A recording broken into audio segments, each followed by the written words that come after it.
همه این برنامه به زودی جازمین رو خواهیم دید که داره جازمین هی میگه من داره خطاش هم حفظ میکنه، قرار زنده بخونه. خاطر شما عالیه. فارسی هم خوبه، آلمانی هم خوبه. جدی میگی؟ تازه کردی هم که میدونین صحبت میکنه. حالا من حسودیم شده اصلا. خدا داند. ای کاش من یک جازمین بودم. ولی تا لحظات دیگر. ولی اول بریم بقیه برنامه یه جای دیگه. خانم جازمین، من شما تازه دیدم. بعدا بگم جازمین، نه بگم جاسمین. اشتباه میگفتم تا الان. خب به لهجه‌های مختلف تلفظ میشه. این لهجه دیگه آمریکاییش میشه. من در ضمن اشتباهم وایسام، شما بیاین اینجا هستن. خب خانم جازمین، شما توی ویدیویی که اولین آهنگ دیدیم که ادامهش رو خوندین هم خب کاملا متفاوت بودین، یا یک بیکینی با پرچم آمریکا. درست. خب این خیلی جنجالیه، خیلی جرأت هم میخواد. خیلی هم مردم میگن این دیگه چیه؟ بله، برای یک خانم مخصوصا که ایرانی باشه و با بیکینی اونم پرچم امریکا یه خورده مشکل بود. پیام‌های پیش در پیچی تو این ویدیو میتونه باشه. اصلا هدف شما چی بود از این؟ به نظر من این موزیک ویدیو یک موزیک ویدیو خیلی شادی بود، خیلی هم مورد استقبال قرار گرفت.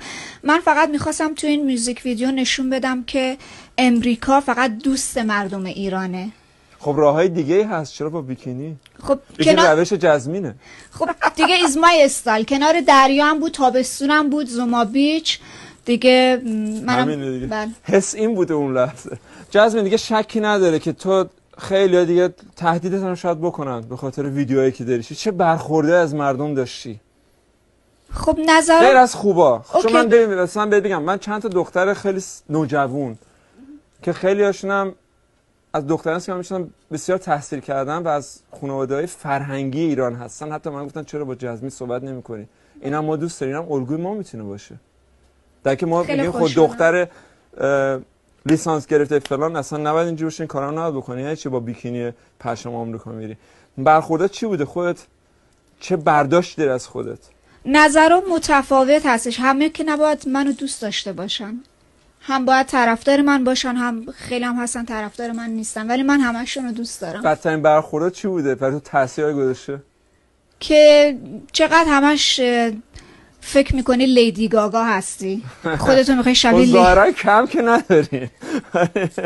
خب جزمین شما آمریکا هستی الان؟ بله. ولی خب ایرانی هستید، متولد بله. ایران. کدوم شهر شما؟ من کرد هستم.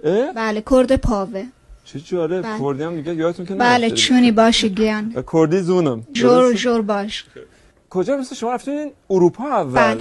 من 5 سالم که بود به آلمان مهاجرت کردم و حدود 15 سال در آلمان زندگی کردم. اونجا مدرسه رفتم، دیپلممو اونجا گرفتم. چه تأثیری گرفتین از جامعه اونجا؟ خیلی خوب، خیلی همه چی خیلی مرتب، خیلی آن تایم، سر وقت، همه چی باید پرفکت باشه. یعنی خیلی منظم، خیلی تمیز. این جرأتی که شما دارید تو کار که برای بعضیا جرأت نیست، این چه کاریه؟ پس هم از ریشه کردیتون میاد، هم آلمان هم کشور آزادیه تا اینجا. شاید. و شما میدونم قبلا من تو تلویزیون دیده بودمتون. بله. یادم خیلی سال قبل بودین. بعد چی شد یه دفعه موسیقی؟ بله. من همیشه از برای شهرته.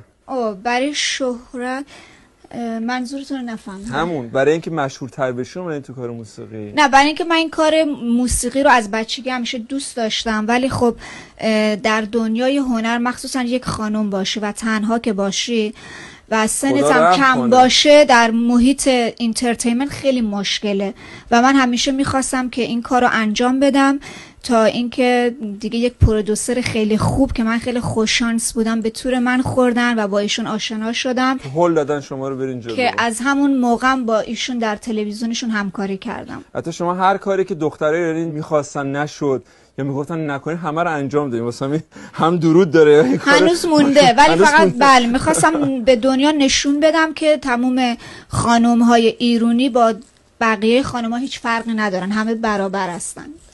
خب از بابت اینکه میتونن امروزی جلوه کنن منظورتونه دیگه بداشه.